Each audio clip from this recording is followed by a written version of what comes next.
Hey guys, it's Dr. Justin Marchegiani here. Today we're going to talk about healing your mouth, your cavities, and we're going to connect dental health to your overall physical body health.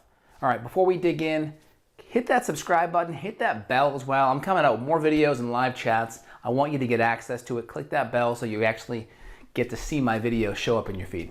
I'll give you a second to do that. All right, let's dig in. So, how to build strong teeth and prevent cavities. So there's intimate connection between overall body health, your diet, the food you eat, inflammation, gut health, and your teeth. Now, a lot of people in modern dentistry, they kind of just look at your teeth as like, I don't know, like a board, right? And over time, stress wears that board away, and then eventually you need a filling or a root canal or some kind of procedure. But your teeth are living, breathing structures, right? And the nutrition that you put in your body has a huge ability to help grow that teeth back. Vitamin A, vitamin D, vitamin K, collagen peptides. These are really important building blocks to help that tooth stay healthy. And also, a couple other things. If you study the work of Weston A. Price, he wrote the book Nutrition and Physical Degeneration. He looked at cultures that were untouched from man, like not eating any processed food at all. And these people had amazing dental health, beautiful wide palate and arches, no crowding of teeth, zero cavities, and they didn't brush or floss or use any mouthwash whatsoever. But the big thing is they weren't really being exposed to any bad fats, any bad sugars. And we know a lot of the sugar and the bad bacteria in the mouth creates excess acids that wear away that enamel, which is that outer coating of your tooth.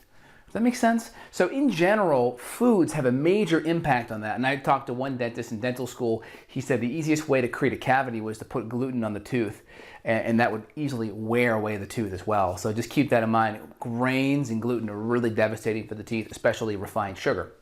So where am I going? Diet has a huge impact. Why? Because it affects inflammation.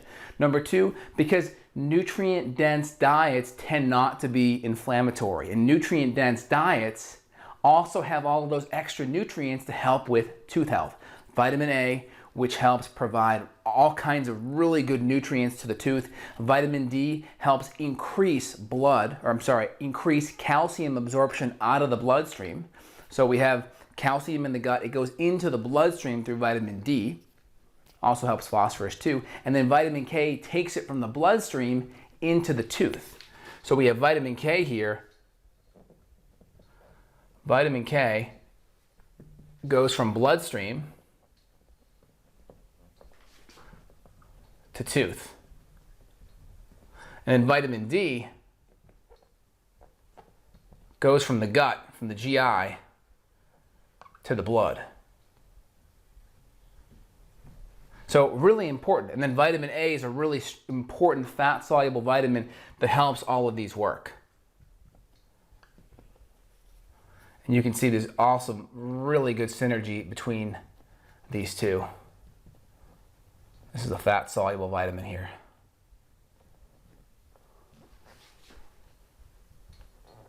Awesome. Okay, so really important. These nutrients really help build these teeth up strong. And again, anti-inflammatory diets tend to also be very nutrient dense. Nutrient poor diets also tend to be very inflammatory, and of course they're missing a lot of those nutrients which help build that tooth back. So let me just kind of take a back step here a bit.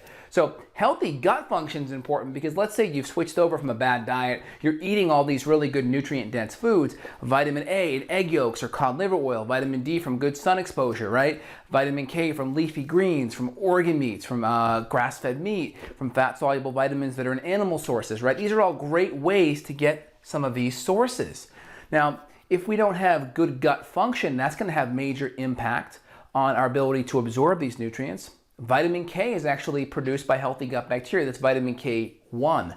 Vitamin K2 is what's considered to be the X factor by Dr. Weston Price. And we get these from egg yolks and animal products. We really have to have really good K2 as well. And Weston A. Price saw that as being the X factor to really helping teeth and overall health.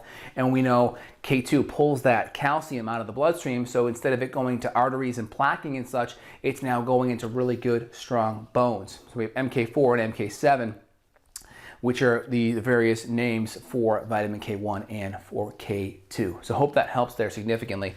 So good gut function is so important because if we don't have good gut function, we're not going to be able to absorb all of these nutrients. So we really have kind of GI function is at the hierarchy here. Without good gut function, we're not going to be able to absorb these nutrients below. So let me just back up and give you a little physiology, anatomy lesson of the tooth, just so you get a little bit more background. So off the bat, we have layers of teeth. We have the outer enamel, okay? So the enamel's in red, it's outer enamel part. So, the white part you see, that's the enamel. Over time, that can get worn down. Now, the primary mechanism is going to be through various acids produced by the Staph mutans bacteria, and that's primarily going to come from refined sugar, other carbohydrate foods, and that can really increase that acid, and that can wear away the enamel. One of the first things you'll see on an x-ray is a slight shadow. Now, I did an interview here with Dr. Stephen Lin recently. He wrote the book, The Dental Diet. We'll put a link to that below, and check out my podcast with Dr. Stephen Lin in there. We went really into depth. We dove really deep for over an hour on this topic, but a slight shadowing of that outer layer in this enamel. So like maybe this may be a little cavity right here. Maybe that's a cavity. That's like, a shadow on an x-ray. According to Dr. Stephen, he says we have the enamel, the outer part, the second layer is the dentin, the third layer is the pulp that has the blood supply that goes into it through underneath. Typically, if we're through the enamel and maybe halfway through the dentin, according to Dr. Stephen, we can recover that tooth through diet changes, lifestyle changes, reducing inflammation, and also increasing the fat-soluble vitamins A, D, E, and K, primarily A, D, and K. So really important. So the first 1.5 layers, we can regenerate that. And a lot of dentists are typically, hey, there's a shadow, we're going to drill that out and we're going to fill it, right? No, we don't have to do that. We can use nutrients and healthy gut function and diet and amino acids to help that heal. So really important. So we have the first layer, the second layer, and the third layer is the pulp, which has the connection of the blood supply. This is where the blood supply connects in below. Just so you can see. Okay, so we have 3 major layers. According to Dr. Stephen, once it goes into the pulp, once it goes into all 3 layers, you may have to have that tooth at least drilled out, the rot drilled out, and we can use a good composite filling. We want to avoid the mercury amalgam fillings that are 50+% mercury. According to the World Health Organization, they're the #1 source of mercury, so we want that out of there because that's a #2 neurotoxin, #2 neurotoxic compound in the world. So we really want to keep heavy metals like mercury out of there. So we have the ability to spare the teeth if we get through the first layer and a half. Totally okay. And then also nutrients for oral health. We already talked about vitamin K, vitamin D, vitamin A. I'll even put on there collagen. We love collagen. Collagen is, and I like peptides even better. Why peptides? Because it's already broken down. So my true collagen, we put it through a proteolytic process, so it's easy to break down. So if you have any gut issues, it can go right into your gut. There's virtually no digestive energy involved, and it can go right into the bloodstream. So it really makes it easy to digest because half your bones and teeth have a protein matrix. That's an important part of it. So we want really good clean amino acids, and collagen is great because it's connective tissue based. Cartilage, tendons, ligaments, hide. A lot of the amino acids we typically don't get exposed to because we eat muscle meat, not the tendinous type of support like you may get in bone marrow or bone broth. So nutrients for oral health, we hit all those up. We hit that up.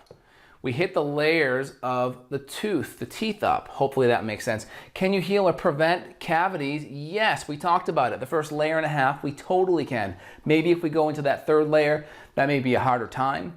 And then can we affect root canals? Well, yeah, I mean, typically that cavity going deeper into that pulp layer, once it goes down into that pulp layer, that deeper pulp layer, and it starts getting infected, we may have to get a root canal, or we may have to have some kind of extraction. Now, we talked a little bit in the interview about root canals. Again, it depends how bad the infection is. Again, the reason why I'm not a huge fan of root canals is because you're basically pulling out all this internal part, but you're also pulling out the blood supply.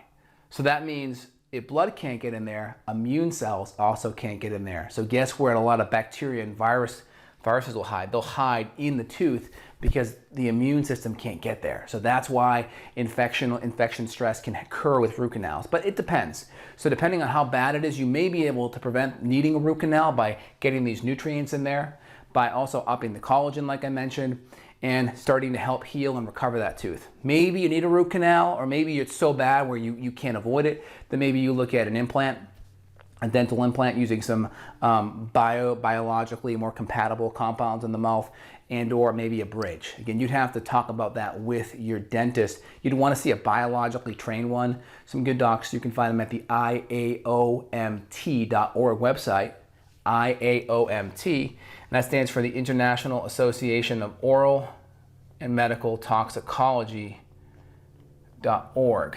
There's some pretty good people there, and they can review some options with you. But oil pulling is a great option to help with some of the toxins. Swish some coconut oil in your mouth, hold it in there for 10 minutes, and then spit it out. That can really help pull out some of the toxins, some maybe this infectious debris that's hanging out in there. Get those fat-soluble nutrients going as well. Shift your diet to a more anti-inflammatory, nutrient-dense. Avoid the refined sugar and the grains. And on the functional medicine side, if you have any gut issues or inflammation issues, go see a functional doctor, functional medicine doctor like myself or my colleagues, to really get everything in alignment so we can put you on that healing course. Again, this is Dr. J signing off. If you're enjoying this material, give me that thumbs up, give me a share, smash the bell. Appreciate it. I will see y'all really soon. Take care. Have a good night.